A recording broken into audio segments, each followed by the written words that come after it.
Good evening. You're watching the main news on HKIBC. I'm Raymond Yeung. Here are tonight's top stories. After more than 950 days, Hong Kong counts down to the scrapping of the mask mandate. Family members of murdered model Abby Choi pay tribute to her, while police officers search for remains still missing. And a man will be set free next month after his third trial ends in acquittal for murder, but guilty of manslaughter.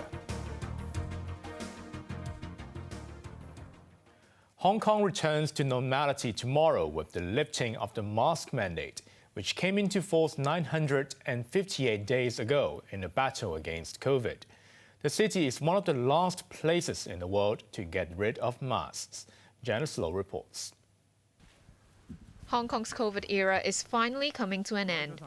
After looking at all the data, the trend, and the fact that the winter surge is nearing the end, in order to give people a very clear message that Hong Kong is resuming normalcy, I think this is the right time to make this decision. The decision was to lift the mask mandate from tomorrow. After more than 2.5 years, people need not cover their faces when they are indoors, outdoors, or on public transport. But masks will remain compulsory in medical facilities, while care home visitors and staff are advised to keep their faces covered at all times. For premises or groups who will be regarded as high risk, then the person in charge of the place can still ask people to wear masks. Hong Kong has weathered 5 waves since the COVID crisis began in early 2020. When the first wave broke out in February 2020, panic buying broke out as people scrambled for necessities. These included surgical masks, with the price skyrocketing to over $1,000 per box at the time. People queued overnight without any guarantee that they would get masks. Masks became compulsory in July 2020. In a bid to alleviate the shortage, then Chief Executive Carrie Lam distributed free reusable copper-lined masks that cost $280 million. At midnight tonight, Hong Kong ends its 958-day mask mandate, one of the longest in the world. Janice Low, HKIBC. Hong Kong's face mask makers are facing a dilemma. Some hope to continue for as long as possible, while some are looking at other options. Chloe Fong reports. As Hong Kongers prepare to remove their masks for good, the days for the once lucrative mask industry could be numbered. SaveWo, founded in 2020 when the pandemic hit, is the largest mask maker in Hong Kong. Before we set up our company, we found that there are lots of not up to standard masks in the market. So that's why we want to do something for Hong Kong and to the world, because we have the technology, we have the design, we believe we can make the mass production of our masks. At its peak, the company's 300 staff produced 250,000 masks daily. But now it expects its annual turnover of over $300 million to plunge by 90% this year. Worst case, there may be no room for us to survive.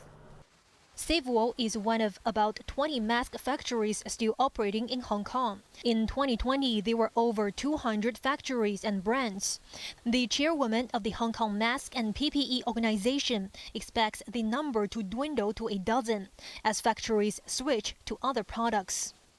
As the epidemic recedes, most brand producers have diversified their business by adding their products, such as detectors and disinfectants. SaveWo has teamed up with another firm to make disinfection and transport robots. But it believes there's a future for the mask industry. We have the ability and we can do the best of the best masks in the world. The government's hospital should consider Hong Kong produced masks first. Another producer, Oko6, which uses biodegradable and compostable materials, also believes there's still a market after COVID. I would say actually the face mask market before COVID was about $7 billion US. So the world has been using surgical face masks before the COVID. Yu expects most future orders to come from hospitals, clinics, food factories, and semiconductor companies in the short term. Chloe Fong, HKIBC. Police have searched a landfill in Ta Ling for the missing remains of model Abby Choi, whose dismembered body was discovered last Friday. Choi's family took part in a Taoist ritual outside the village home where other body parts were found. Macy Mock reports. Abby Choi's mother and the model's husband Chris Tam held hands when they arrived at the Tai Po village house where body parts were found.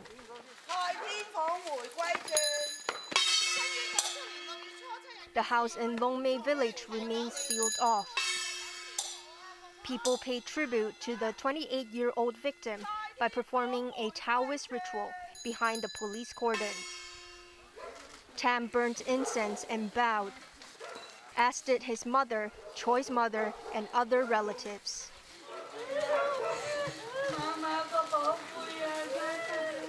There was a heart-wrenching moment when the model's mother cried that she would never see her daughter again.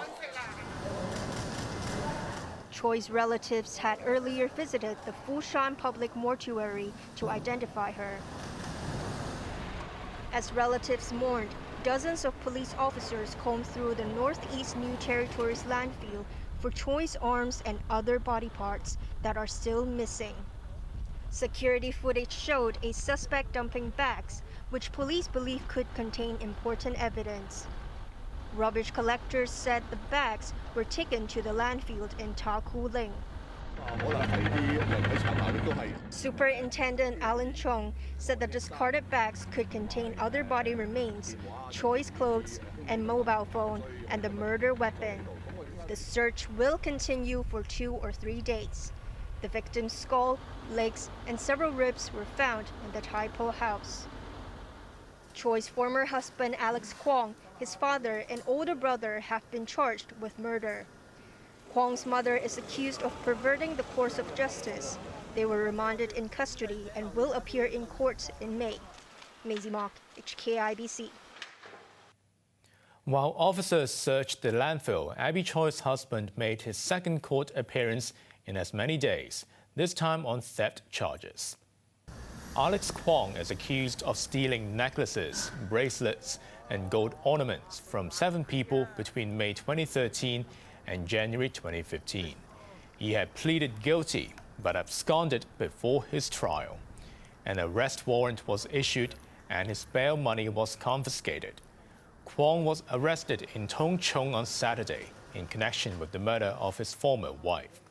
The district court adjourned the theft case to May to give the prosecution time to examine the evidence and consider additional charges.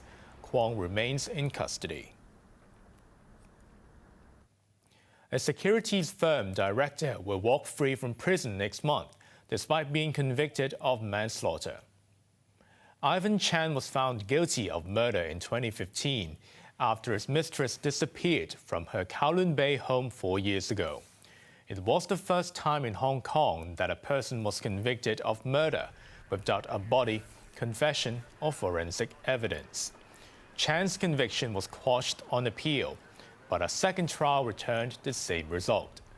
He appealed again, and a third trial ended yesterday in the High Court, with the 9-member jury acquitting him of murder.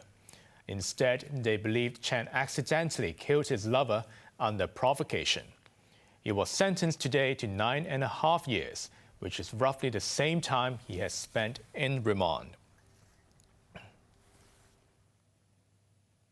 Overseas, an Israeli American has become the latest victim in a cycle of violence in the occupied West Bank.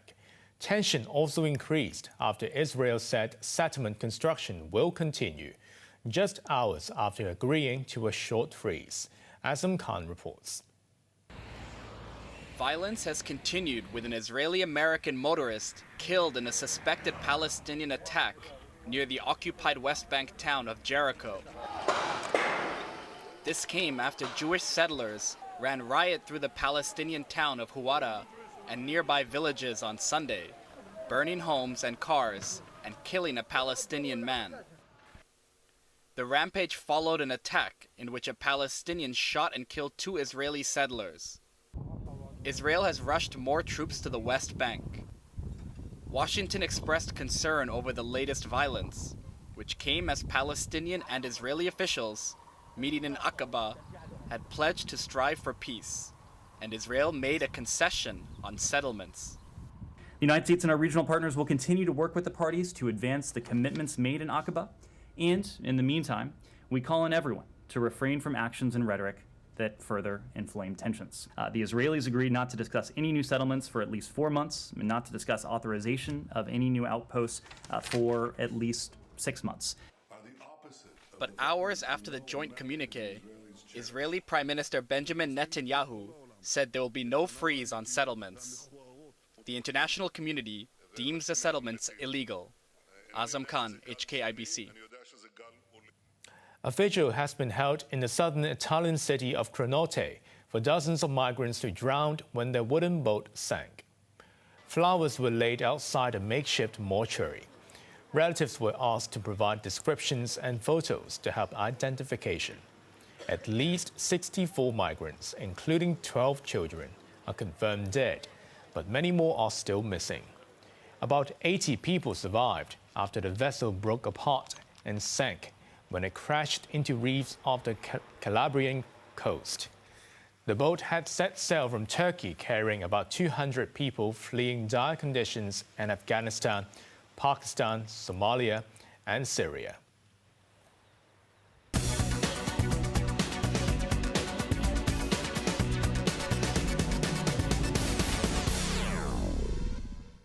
China has denounced Washington after all U.S. federal agencies were ordered to delete the video sharing app TikTok from government devices and systems.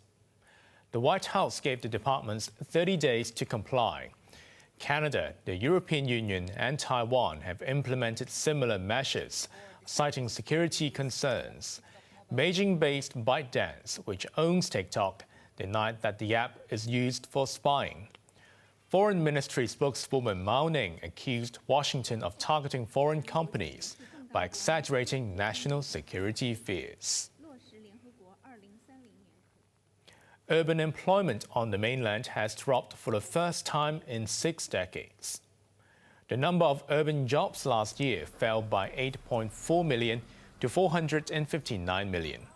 Officials said harsh COVID curves contributed to the decline, the first since 1962. But a rebound is expected now that anti-pandemic measures have been scrapped. Now let's take a look at the markets. The Hang Seng Index ended the day down by 157 points. The top 10 active stocks. The tracker fund lost 9 cents. Tencent was down $5.80, while Alibaba was down $2.90. JD.com was down $4.30, but AIA Insurance was up by $1.10. The forex trading against the Hong Kong dollar, the euro's at 8.33, the pound sterling at 9.49, while the Australian dollar at 5.28. And finally, in Europe, the London FTSE is currently down 30 points. On to the weather now. Lots of sunshine on a pleasant day tomorrow, allowing Hong Kongers to breathe in freely without masks. Temperatures will range between 16 and 24 degrees. Mainly fine and dry in the following days. Now let's take a look at the weather around the world.